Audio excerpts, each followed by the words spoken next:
বাংলাদেশের সুপরিচিত একজন মুখ সাংবাদিক ইলিয়াস ভাই উনি একটি আপত্তি করেছেন, কোরআনের কোথায় অর্থনীতি আছে, ইসলামে কোথায় অর্থনীতি আছে। ওনার বক্তব্য হচ্ছে কোরআনে অর্থনীতি নেই, ইসলামে অর্থনীতি নেই। একজন মানুষ ইসলামী মূল্যবোধ সম্পন্ন হলে এতটুকু কথা অন্তত বলতে পারে না ইসলামে কোথায় অর্থনীতি আছে, কোরআনের কোথায় অর্থনীতি আছে। আসুন আল্লাহ তাআলা পবিত্র কোরআনে ঘোষণা দিয়েছেন, রাসূলুল্লাহ বিদায় হজের সময় যে আয়াতটি অবতীর্ণ হয়েছে, আল্লাহ বলেছেন আল ইয়াউমা আকমালতু লাকুম দীনাকুম ওয়া আতমামতু আলাইকুম নি'মাতি ওয়া রাদিতু লাকুমুল ইসলামা দীনা। আজকে আমি ইসলামকে পরিপূর্ণ করে দিয়েছি, এই ঘোষণা আল্লাহ তাআলা পবিত্র কোরআনে ১,০০০ বছর আগে দিয়েছে। তো ইসলাম যে পরিপূর্ণ এতে কোনো সন্দেহের অবকাশ নাই। Islam is a complete code of life. এটি পরিপূর্ণ জীবন বিধান। মানব জীবনের পরিপূর্ণ জীবন ব্যবস্থা হচ্ছে ইসলাম ধর্ম।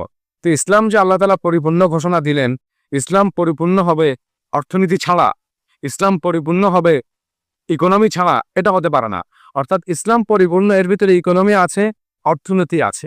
তবে সাংবাদিক ইলিয়াস ভাইয়ের একটা প্রশ্নে আমি একমত যে উনি যে বলেছে কোরআনে অর্থনীতি নেই, ইসলামে অর্থনীতি নেই, কথা ঠিক আছে। কোন অর্থনীতি নেই? ইলিয়াস ভাই যে অর্থনীতি বুঝেছে, অর্থনীতি মানে কি, ইকোনমি মানে কি, ইকোনমি মানে ইলিয়াস ভাই যেটা বুঝেছে সেই ইকোনমি ইসলামের মধ্যে নেই, সেই ইকোনমি কোরআনে নেই, সেই ইকোনমি আমাদের ইসলাম ধর্মে নেই। কারণ ইলিয়াস ভাই ইকোনমি মানে বুঝেছে পুঁজিবাদী যে অর্থ ব্যবস্থা, পশ্চিমা বিশ্ব থেকে রচিত যে অর্থ ব্যবস্থা, মানব রচিত যে অর্থ ব্যবস্থা, পুঁজিবাদী অর্থ ব্যবস্থা, পশ্চিমা বিশ্বের অর্থ ব্যবস্থা, এই অর্থনীতি, এই ইকোনমি ইসলামের মধ্যে নাই, কোরআনের মধ্যে নাই। কোরআনে যে ইকোনমি আছে, কোরআনে যেই অর্থনীতি আছে, এই অর্থনীতি, এই ইকোনমি পুঁজিবাদী অর্থনীতি নয়। এই ইকোনমি, এই অর্থনীতি সুদ ভিত্তিক অর্থনীতি নয়। ওনারা লেখাপড়া করেছেন সুদ ভিত্তিক অর্থনীতি নিয়ে, ওনাদের লেখাপড়া পুঁজিবাদী অর্থনীতি নিয়ে, ওনাদের লেখাপড়া পশ্চিমা বিশ্বের রচিত অর্থনীতি নিয়ে। সেই অর্থনীতি কোরআনে থাকবে এটা প্রশ্নই আসে না। অবভিয়াসলি সেই অর্থনীতি কোরআনে নেই। কোরআনে আছে ইসলামী অর্থনীতি, ইসলামে আছে ইসলামিক ইকোনমি। এটা কি? এই অর্থনীতির ব্যাপারে আল্লাহ তাআলা কোরআনে একাধিক আয়াত বর্ণনা করেছেন। পবিত্র কোরআনে আল্লাহ তাআলা যাকাত ভিত্তিক যে আয়াতগুলা বর্ণনা করেছে, আল্লাহ তাআলা পবিত্র কোরআনে ইন্ডিভিজুয়ালি ৮৬ বার যাকাতের বর্ণনা দিয়েছে। ৮৬ বার, একবার দুইবার নয়। এরপরে নামাজের সাথে যুক্ত করে আল্লাহ তাআলা যাকাতের বর্ণনা দিয়েছে ২৯ বার। ৮৬ আর ২৯ বার, প্রায় ১১৫ বার আল্লাহ তাআলা এই যাকাত ভিত্তিক অর্থনীতি বাস্তবায়নের কথা পবিত্র কোরআনে আল্লাহ তাআলা বলেছেন। এরপরও আমার আশ্চর্য লাগে কিভাবে ওনারা বলল যে ইসলামের মধ্যে ইকোনমি নাই, কোরআনের কোথায় অর্থনীতি আছে। এরকম দৃষ্টান্তমূলক বক্তব্য ইলিয়াস ভাইয়ের মতো একজন সাংবাদিকের মুখে, এটা আমরা কখনো আশা করি না, কখনো এটা কাম্য নয়। কারণ ওনাকে আমরা সচেতন মনে করতাম এবং বাংলাদেশের জনগণ ওনার সাহসিকতার কারণে, অন্যায়ের বিরুদ্ধে ন্যায়ের পক্ষে বলিষ্ঠ কণ্ঠে কথা বলার কারণে আমরা ওনাকে ভালোবাসতাম। কিন্তু এই ব্যাপারে ওনার সাথে এখন আমরা আপোষ করতে পারলাম না যে ইসলামে অর্থনীতি নেই, কোরআনের পথে অর্থনীতি আছে। যদি কোনো ব্যক্তি ইসলামী অর্থনীতি বাস্তবায়ন করতে পারে, সুদ ভিত্তিক অর্থনীতি বর্জন করতে পারে, তবে সমগ্র পৃথিবীতে বর্তমান বিশ্বে যে অর্থনীতি চলছে, এই অর্থনীতির সাথে কোরআনের অর্থনীতির সাথে পরিপূর্ণ বৈপরীত্য আছে। এখানে সমস্যা। ওনারা মনে করে পুঁজিবাদী অর্থনীতি এটাই অর্থনীতি, ওনারা মনে করে সুদভিত্তিক অর্থনীতি এটাই অর্থনীতি। কিন্তু পক্ষান্তরে এই পুঁজিবাদী অর্থনীতি কোনোদিন মানুষের কল্যাণ আনতে পারে না। পুঁজিবাদী অর্থনীতি কোনোদিন একটা সমাজকে স্বাবলম্বী করতে পারে না, একটা রাষ্ট্রকে স্বাবলম্বী করতে পারে না। ধীরে ধীরে পুঁজিবাদী অর্থনীতির প্রক্রিয়া হচ্ছে সমাজের এক পক্ষের মানুষের কাছে, বিত্তশালীদের কাছে সম্পদ থাকবে, আর কিছু মানুষ এরা দরিদ্রতায় ভুগবে। অর্থাৎ সম্পদটা কুক্ষিগত থাকবে সমাজের বিত্তশালীর কাছে। আল্লাহ তাআলা কোরআনে বলছে যাকাত ভিত্তিক অর্থনীতি আমি আল্লাহ তাআলা কেন বাস্তবায়ন করেছি, কাইলা ইয়াকুনা দুলাতান বাইনাল আগনিয়াই মিনকুম, যাতে সম্পদটা সমাজের এক শ্রেণীর মানুষের মাঝে কুক্ষিগত না হয়ে যায়। তাহলে এর পরেও কিভাবে আপনি বলবেন যে ইসলামী অর্থনীতি নেই, কোরআনে অর্থনীতি নেই? এটা এই যাকাত ভিত্তিক অর্থনীতি, যাকাতটা এটা ইসলামের একটা one of the 5 pillars of the Islam. ইসলামের ৫টা মৌলিক স্তম্ভের একটা স্তম্ভ হচ্ছে যাকাত। এই যাকাত ভিত্তিক অর্থনীতি যদি বাস্তবায়ন করা যায়, কিভাবে বাস্তবায়ন করবে? তুখাযু মিনাল আগনিয়া ওয়া তুরাদ্দু আলাল ফুকারা, এটা ধনীদের কাছ থেকে গ্রহণ করবে এবং গরিব দুঃখীর মাঝে এটা বিতরণ করবে। এটা হচ্ছে যাকাত ভিত্তিক অর্থনীতির প্রক্রিয়া। যদি যাকাত ভিত্তিক অর্থনীতি বাস্তবায়ন করতে পারে, পুঁজিবাদী অর্থনীতি বাদ দিয়ে, সুদ ভিত্তিক অর্থনীতি বাদ দিয়ে যাকাত ভিত্তিক অর্থনীতি যদি বাস্তবায়ন করা যায়, এর সুফল কি? এর সুফল এই পশ্চিমের বিশ্ব আপনাকে দেখাতে পারবে না। বর্তমান পৃথিবীর যেই শিক্ষিত সমাজ বলে যারা দাবি করে, প্রগতিশীল যারা দাবি করে, এরা যাকাত ভিত্তিক অর্থনীতির যে সুফল এটা আপনাকে দেখাতে পারবো না। এটা দেখতে হলে আপনার আজ থেকে 10,000 বছর আগে হযরত ওমর ফারুকের যুগে, হযরত ওসমান রাদিয়াল্লাহু তাআলা আনহুর যুগে, ওমর ইবনে আব্দুল আজিজ রাহিমাহুল্লাহ তাআলা আনহুর যুগে ওনারা যাকাত ভিত্তিক অর্থনীতি বাস্তবায়ন করে এমন ওয়েলফেয়ার স্টেট পৃথিবীকে উপহার দিয়েছে। ইতিহাস সাক্ষী আছে যে তখন যাকাত দেওয়ার মতো মানুষ, যাকাত গ্রহণের মতো মানুষ খুঁজে পাওয়া যেত না। যাকাত দেওয়ার মানুষের অভাব নাই, কিন্তু যাকাত গ্রহণ করবে কে? যাকাত গ্রহণের মানুষ খুঁজে পাওয়া যেত না। অর্থাৎ ম্যাক্সিমাম মানুষ তখন যাকাত দাতা, যাকাত গ্রহীতার হার কমে গিয়েছে। আর বর্তমান পৃথিবীতে যাকাত গ্রহীতার হার বেশি, যাকাত দাতার হার কমে গিয়েছে। এর কারণ হচ্ছে পুঁজিবাদী অর্থনীতি ব্যবস্থাপনার কারণে, পশ্চিমা অর্থনীতি ব্যবস্থাপনার কারণে, সুদভিত্তিক অর্থনীতি বাস্তবায়ন করার কারণে। প্রিয় উপস্থিতি, সম্মানিত সুধী, আল্লাহ তাআলা পবিত্র কোরআনে আমরা যেটা করেছি প্রায় 115 বার যাকাতের আলোচনা করেছে। এরপরে ওনারা কিভাবে বলে যে যাকাত ভিত্তিক অর্থনীতি, এটা তো ওনারা অস্বীকারই করে যাকাত ভিত্তিক অর্থনীতি কিভাবে বাস্তবায়ন করবে। এরপরে ওনারা কিভাবে বলে যে কোরআনে অর্থনীতি নেই, ইসলামে অর্থনীতি নেই। আল্লাহ তাআলা অসংখ্য অগণিত জায়গায় কোরআনের যাকাতের বিবরণ দিয়েছে, যেখানে কোরআনের 500টি আহকামের আয়াতের মধ্যে 115টি আয়াতই হচ্ছে যাকাত কেন্দ্রিক। এরপরও কিভাবে বলে, কোন অজ্ঞতাবশত এরা অজ্ঞতার কোন পর্যায়ে গিয়ে পৌঁছালে কথা বলতে পারে যে ইসলামের মধ্যে অর্থনীতি নাই, ইসলামের মধ্যে ইকোনমি নাই, কোরআনের কোথায় ইকোনমি আছে? এটা অজ্ঞতার একেবারে চূড়ান্ত পর্যায়ে পৌঁছালে একজন মানুষ এটা বলতে পারে। আমি ইলিয়াস ভাইকে বলবো যে আপনি একজন বিচক্ষণ মানুষ হিসেবে আপনার হয়তো জ্ঞান কম থাকতে পারে, কিন্তু এই দায়ভারে ব্যর্থতা আপনার। আপনি মানুষ বিচক্ষণ কথা ঠিক আছে, কিন্তু কোরআনের জ্ঞান আপনার নেই, এই ব্যর্থতা আপনার। এই দায়ভার কোরআনের নয়, এই ব্যর্থতা আপনার, অজ্ঞতা আপনার। এই দায়ভার ইসলামের নয়, ইসলামে আছে অসংখ্য অগণিত জায়গায় আল্লাহ তাআলা এই কথাগুলো বলে দিয়েছে। আপনি এই যাকাতের আয়াতগুলি পবিত্র কোরআনের সূরা বাকারার 43 নম্বর আয়াত, সূরা বাকারার 83, সূরা বাকারার 110 নম্বর আয়াত, সূরা বাকারার 177 নম্বর আয়াত, সূরা মায়াদার 12 নম্বর আয়াত, সূরা তাওবার 11 নম্বর আয়াত, সূরা তাওবার 60, সূরা নিসার 77, সূরা জারিয়ার 19 নম্বর সহ 115টি আয়াতে যাকাত এবং সদকার বিবরণ আল্লাহ তাআলা ইন্ডিভিজুয়ালি যাকাতের বিবরণ দিয়েছে 86, আর নামাজের সাথে যুক্ত করে দিয়েছে 19 বার। এরপরও আপনি কিভাবে বললেন যে কোরআনের কোথায় ইকোনমি আছে? এরপরে আসেন, কোরআনের ইকোনমি আর কোথায় আছে? আল্লাহ তাআলা পবিত্র কোরআনে বলেছে আহাল্লাল্লাহুল বাই'a ওয়া হাররামার রিবা, সূরা বাকারা 275 নম্বর আয়াত। আল্লাহ বলেছে আমি ব্যবসাকে হালাল করেছি, সুদকে হারাম করেছি। এই টার্মটার মধ্যে সেই ইসলামের সাথে এবং ওনাদের সাথে পরিপূর্ণ বৈপরীত্য। কারণ পুরা পৃথিবীর অর্থ ব্যবস্থা পুঁজিবাদী অর্থ ব্যবস্থা, পুরা পৃথিবীর অর্থ ব্যবস্থা সুদভিত্তিক অর্থ ব্যবস্থা। এখানে আল্লাহ তাআলা বলেছে যে আমি ব্যবসাকে হালাল করেছি, সুদকে হারাম করেছি। তো ওনারা তো সুদভিত্তিক অর্থনীতি নিয়ে বসে আছে, ব্যবসায়িক যে সিস্টেম ওনারা বললো কোথায় আছে ইসলামের অর্থনীতি? আল্লাহ তাআলা পবিত্র কোরআনে বেচা কিনা সম্পর্কে, বায়ু সম্পর্কে একাধিক জায়গায় বলেছে যে তোমরা সুদ গ্রহণ করবে না, তোমাদের জন্য সুদকে হারাম করা হয়েছে। সূরা বাকারার 275 নম্বর আয়াতে সুদকে নিষিদ্ধ করা হয়েছে আল্লাহ বলেছে। সূরা বাকারার 276 নম্বর আয়াতে সুদের ব্যাপারে আল্লাহ তাআলা বলেছে। সূরা বাকারার 278 নম্বর আয়াতে আল্লাহ তাআলা স্পষ্ট বলেছে তোমরা সুদ গ্রহণ করো না, সুদ ভিত্তিক অর্থনীতি বর্জন করো। এরপরেও তারা কিভাবে বলে ইসলামের অর্থনীতি কোথায়? ইসলামের অর্থনীতি নেই। ইসলামের ব্যবসা কেন্দ্রিক যেই ব্যবস্থাপনা আমাদের পবিত্র কোরআনে এর বর্ণনা আছে। এরপরে কোরআনের ব্যাখ্যা হচ্ছে রাসূলুল্লাহর হাদিস, আবার কোরআনের ইফাসসির বা'য কোরআনের এক অংশ আরেক অংশের ব্যাখ্যা করে। এরপরে আসেন এই কোরআন এবং হাদিসের ব্যাখ্যা স্বরূপ আমরা যেটাকে গ্রহণ করে ফিকহ শাস্ত্র বলা হয়। ফিকহ শাস্ত্রের একাধিক গ্রন্থে, যেমন আমাদের কওমি মাদ্রাসা নাসাবে পড়ানো হয় আল হেদায়া গ্রন্থ, যেটি সমগ্র পৃথিবীর যত জজ সাহেবরা আছে ওনারা ওই লেখাপড়া করার পূর্বে এই হেদায়া কিতাবটাকে ওনারা ওনাদের ভাষায় ইংরেজিতে যে দেশে লেখাপড়া করে ওই দেশের ট্রান্সলেশনে এই হেদায়া গ্রন্থটি পড়তে হয়। এটি পড়া ছাড়া কেউ জজ সাহেব হতে পারে না।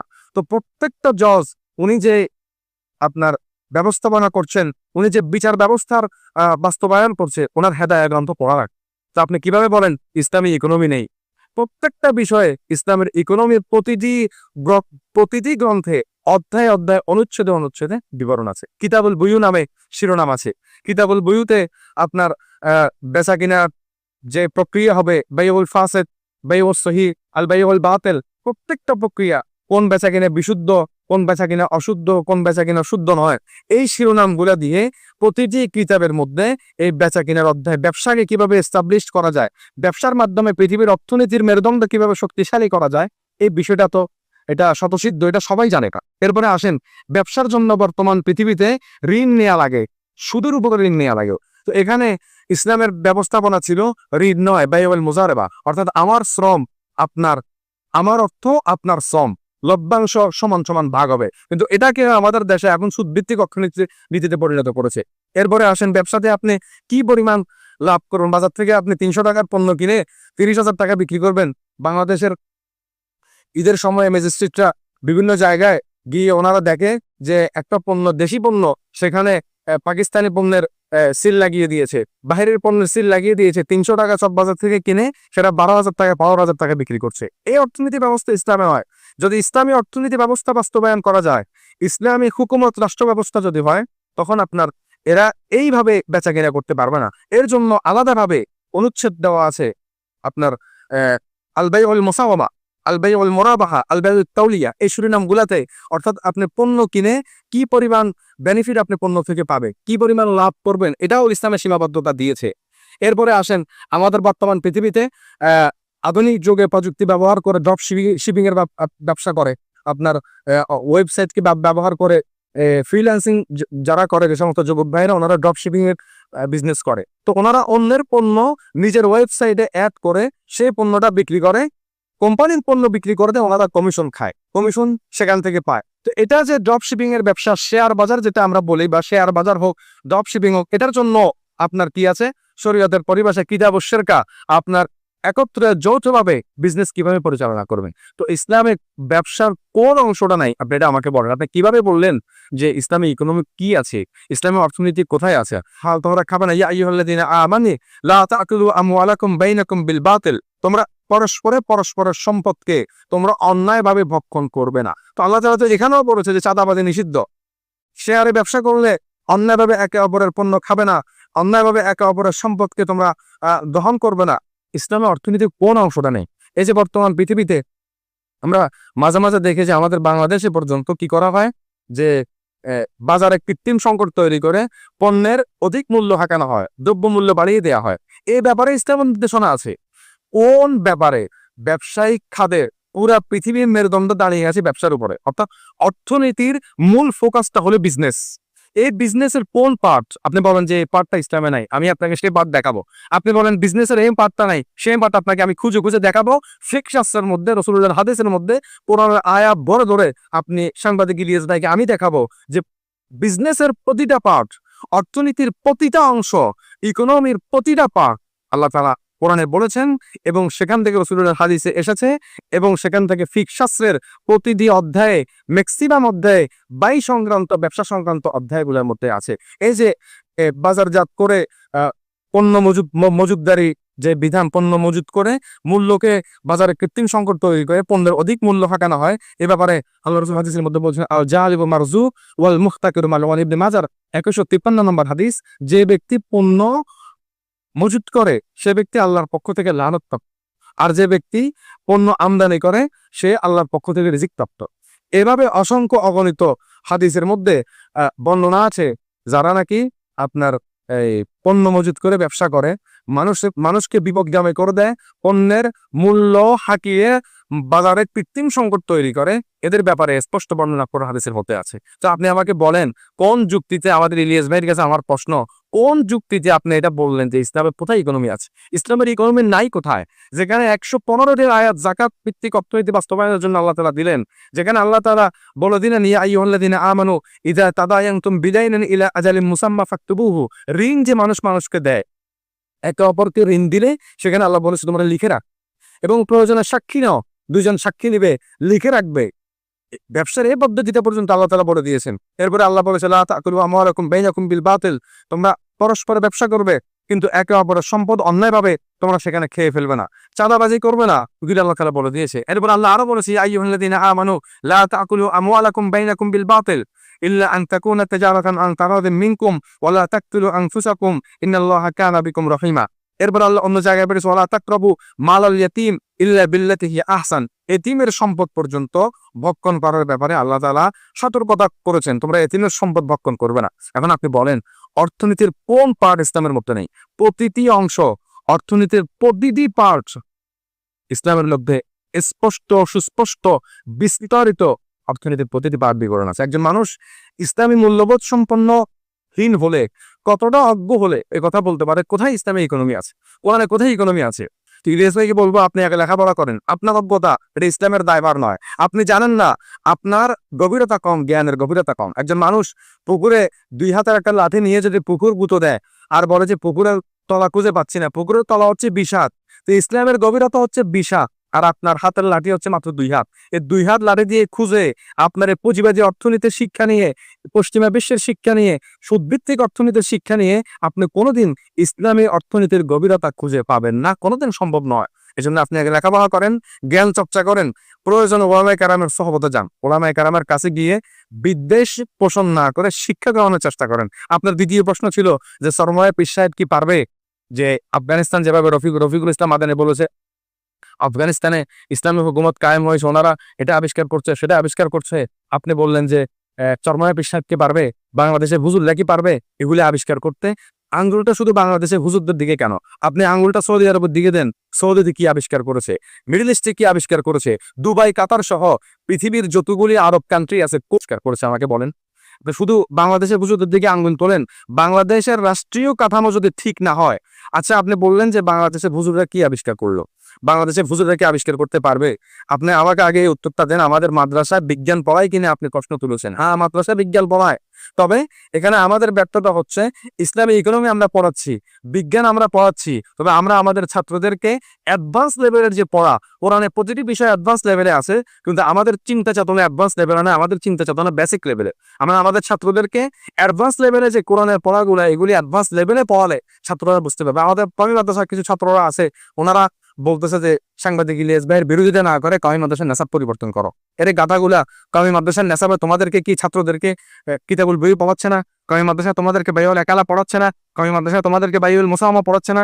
বাইউল মোরাবাহা, বাইউল তাওলিয়া পড়াচ্ছে না? বাইউল ফাসিদ, বাইউল বাতিল, বাইয়ের প্রতিটি অংশ, কিতাবুস সরফ, কিতাবুস সালাম, এই যে স্বর্ণ দিয়ে স্বর্ণ বেচা কিনা, স্বর্ণ দিয়ে রূপা বেচা কিনা করা হয়, এরপরে টাকা দিয়ে টাকা আদান প্রদান করা, এগুলি মানি এক্সচেঞ্জের বিষয়গুলা প্রতিটি বিষয়।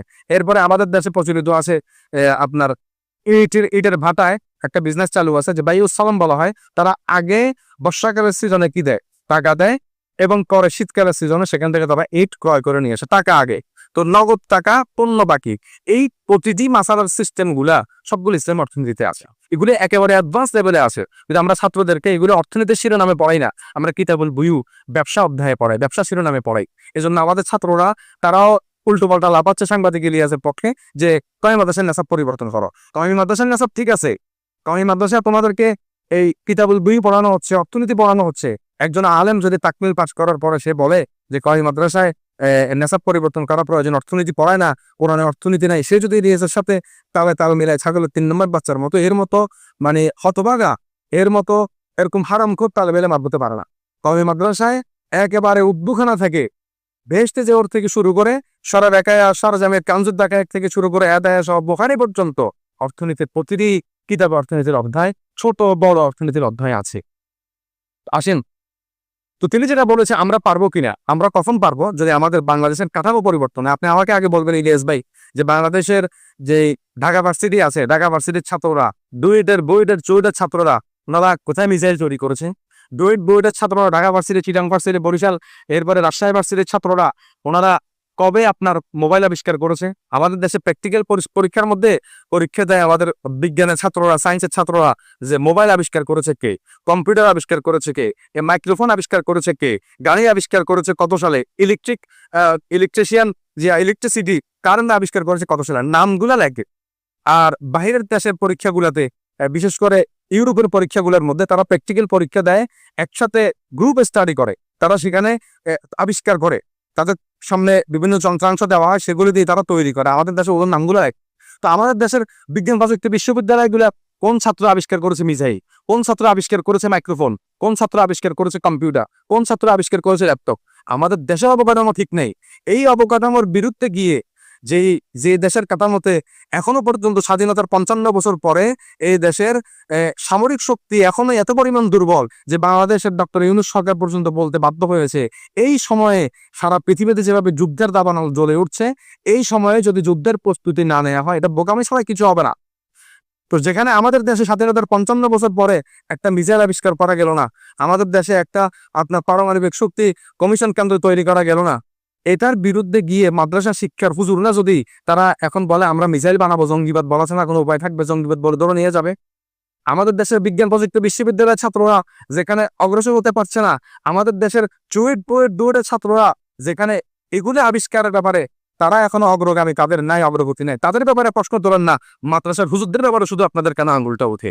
কিছুদিন আগে যখন বাংলাদেশের ভারত পাকিস্তানের যুদ্ধ চলে, এরপরে ইরান ইসরায়েলের যুদ্ধ চলে, তখন কিছু লোক বলেছে আমাদের দেশের মোল্লারা মসজিদে বসে বসে খায়, এরা কি মিসাইল তৈরি করতে পারবে, এদেরকে দিয়ে কোনো কাজ হবে না। তো রাষ্ট্র কি করেছে? রাষ্ট্র যদি এগুলি আবিষ্কার করতে পারে তখন রাষ্ট্রের সহায়ক হবে সাধারণ জনগণ, চাই সে হুজুর হোক অথবা চাই সে সাধারণ আম জনতা হোক। এজন্য এগুলি একেবারে কমন বিষয়, এগুলি না বুঝার কিছু নেই যে ইসলামী অর্থনীতি আছে কিনা, ইকোনমি আছে কিনা, কোরআনের কোথায় ইকোনমি আছে, হুজুররা ইকোনমি শিখে কি করছে, হুজুররা ইকোনমি শিখে কিছু করতে পারবে কিনা, চরমনের হুজুররা পারবে? একেবারে দৃষ্টতার সহিত আপনি যেভাবে চরমনের হুজুরকে নিয়ে কথা বললেন, আলমদেরকে নিয়ে এদেশের হুজুররা কি পারবে, এটা আপনার উচিত হয় নাই। এদেশের হুজুররা তখন পারবে যখন এদেশের রাষ্ট্রীয় কাঠামো ঠিক হবে। আপনার আফগানিস্তানের রাষ্ট্রীয় কাঠামো ঠিক হওয়ার আগ পর্যন্ত তারাও কিন্তু গাড়ি আবিষ্কার করে নেই, তারাও কিন্তু বিমান আবিষ্কার করে নেই। সেখানে রাষ্ট্রীয় কাঠামো ঠিক হয়েছে, তারা এখন থেকে গাড়ি আবিষ্কার করছে, তারা এখন থেকে বিভিন্ন আধুনিক প্রযুক্তি ব্যবহার করে তারা বিভিন্ন যন্ত্র তৈরি করছে। আমাদের দেশে যদি ইসলামী হুকুমত আসে তখন আমাদের আলেমদেরকে কেন্দ্র করে একটা রাষ্ট্র ব্যবস্থা তৈরি হবে, আলেমদের সহযোগী থাকবে, বিজ্ঞান প্রযুক্তি বিশ্ববিদ্যালয়ের ছাত্ররা থাকবে, তাদেরকে বিজ্ঞান প্রযুক্তি বিশ্ববিদ্যালয়ের ছাত্রদেরকে মাদ্রাসার ছাত্ররা সহযোগিতা করবে, মাদ্রাসার ছাত্রদেরকে তারা সহযোগিতা করবে, এবং ইঞ্জিনিয়াররা ডাক্তারদেরকে সহযোগিতা করবে, ডাক্তাররা ইঞ্জিনিয়ারদেরকে সহযোগিতা করবে। পুরা সিস্টেমটা হবে একটা ইসলামিক সিস্টেম, যে ইসলামিক সিস্টেমের মানদণ্ডে থাকবে ওলামায়ে কেরাম, ওনারা ইসলামিক তত্ত্বাবধানে রাষ্ট্র পরিচালনা করবে, এবং আবিষ্কারের ব্যাপারে, বিজ্ঞানের ব্যাপারে তখন ইসলামী মুসলিম বিজ্ঞানীরা অটোমেটিক তৈরি হবে। তখন বাংলাদেশের হুজুররা সারা পৃথিবীতে যেখানেই ইসলামী হুকুমত কায়েম হবে সেখানে দায় টুপিওয়ালা মোল্লারাই সেটা করিয়ে দেখাবে, যেটা ইসরায়েল আমেরিকা করিয়ে দেখাচ্ছে। তাদের দেশীয় রাষ্ট্রীয় কাঠামো ঠিক আছে, আমাদের রাষ্ট্রীয় কাঠামো ঠিক নেই। আফগানিস্তানের রাষ্ট্রীয় কাঠামো ঠিক হয়েছে, আফগানিস্তান করতে পারছে, বাংলাদেশের রাষ্ট্রীয় কাঠামো ঠিক নাই, বাংলাদেশের জেনারেল শিক্ষিতরা যেমন পারছে না, ঠিক একইভাবে বাংলাদেশের হুজুররাও পারছে না। অতএব এগুলো নিয়ে উল্টাপাল্টা প্রশ্ন করে নিজের ইমান ধ্বংস করবেন না। আপনি যেভাবে বলেছেন কোরআনে অর্থনীতি কোথায় আছে, কোরআনে বিজ্ঞান আছে কিনা, ইসলামের অর্থনীতি আছে কিনা, আমি মনে করি যে আপনি ইসলামের 115টা আয়াতকে অস্বীকার করেছেন, তাকফির করেছেন। আমার মনে হয় যে আপনার ইমান নেই, যদি আপনি এটা অস্বীকার করেন অন্তর থেকে আপনার ইমান চলে গিয়েছে, আপনি ইমান পুনরায় নবায়ন করতে হবে। এজন্য আপনাকে আহ্বান করব, জ্ঞান চর্চা করেন, ইসলামের বিষয়গুলো লেখাপড়া করেন, ইসলামী ইকোনমি নিয়ে লেখাপড়া করেন, কোরআন নিয়ে গবেষণা করেন। কোথায় ইকোনমি আছে নিজে না পড়লে আপনাকে আমি বলাবো ইসলামী ইকোনমি। বাংলাদেশের অনেক বড় বড় ওলামায়ে আছে, শাইখ হারুনিজার হাফিজাহুল্লাহ, যিনি রাষ্ট্রবিজ্ঞান নিয়ে লেখাপড়া করেছে। আমাদের কওমি মাদ্রাসার মধ্যে এবং ইসলামী শিক্ষা ব্যবস্থার মধ্যে প্রতিটি শিক্ষা আছে, রাষ্ট্রবিজ্ঞান আছে, পররাষ্ট্রনীতি আছে। আমাদের কওমি মাদ্রাসা হেদায়েত গ্রন্থের মধ্যে কিতাবুস সিয়ার, কিতাবুল হুদুদ, এগুলোর মধ্যে পররাষ্ট্রনীতি আছে, রাষ্ট্রনীতি আছে। তবে এগুলি আমাদের দেশের পরিস্থিতি এখনো ইসলামিক কাঠামো না আসার কারণে আমাদের দেশে এগুলি সম্ভব নয় যে আমরা এগুলি বাস্তবায়ন করব। আপনাকে আগে পরিস্থিতি ঠিক করতে হবে, পরিবেশ ঠিক করতে হবে। পরিবেশ ঠিক হওয়ার পরে যদি হুজুররা কিছু না পারে তখন আঙুল তুলবেন যে এখন পরিস্থিতি ঠিক আছে, হুজুররা বসে বসে খাচ্ছে, এরা এখন কেন এগুলি আবিষ্কারের পিছনে যাচ্ছে না, এখন কেন এরা গবেষণা করছে না, এখন কেন এরা রিসার্চ করছে না। ঠিকই কওমি মাদ্রাসায় এগুলো নিয়ে লেখাপড়া করানো হয়, কিন্তু এগুলির ব্যবস্থাপনা ঠিক না থাকার কারণে এগুলি বাস্তবায়ন করা সম্ভব নয়। এজন্য আপনাকে আমি আহ্বান করব, অনুরোধ করব যে আপনি একজন জ্ঞানী গুণী মানুষ, আপনি একজন সাংবাদিক, একজন শিক্ষিত মানুষ, আপনি এগুলো গবেষণা করবেন, লেখাপড়া করবেন এবং ঈমান নবায়ন করবেন। এতটুকু বলে আপনাকে আমি একথা বলবো যে আপনি অবশ্যই ঈমানকে নবায়ন করবেন, কালেমা পড়বেন, লা ইলাহা ইল্লাল্লাহু মুহাম্মাদুর রাসূলুল্লাহ পড়ে আপনি ঈমান নবায়ন করবেন। নতুবা আপনি মুসলিম হিসেবে নিজেকে দাবি করতে পারবেন না। আপনি দাবি করছেন আপনি মুসলিম, কিন্তু কোরআনে ইকোনমি নাই, কোরআনে অর্থনীতি নাই, এটা বলা মানে 115টা আয়াতকে আপনি অস্বীকার করা, প্রত্যক্ষ অস্বীকার না করলেও পরোক্ষ অস্বীকার হয়ে গিয়েছে। এজন্য আপনাকে আহ্বান করব, লেখাপড়া করবেন, গবেষণা করবেন, জ্ঞান চর্চা করবেন, এরপরে ওলামায়ে কেরামের কাছে গিয়ে বুঝার চেষ্টা করবেন। বাংলাদেশে অনেক অভিজ্ঞ ওলামায়ে কেরাম আছে, যেনারা এই বিষয়গুলি একেবারে সুস্পষ্ট আপনাকে বুঝিয়ে দিতে পারে।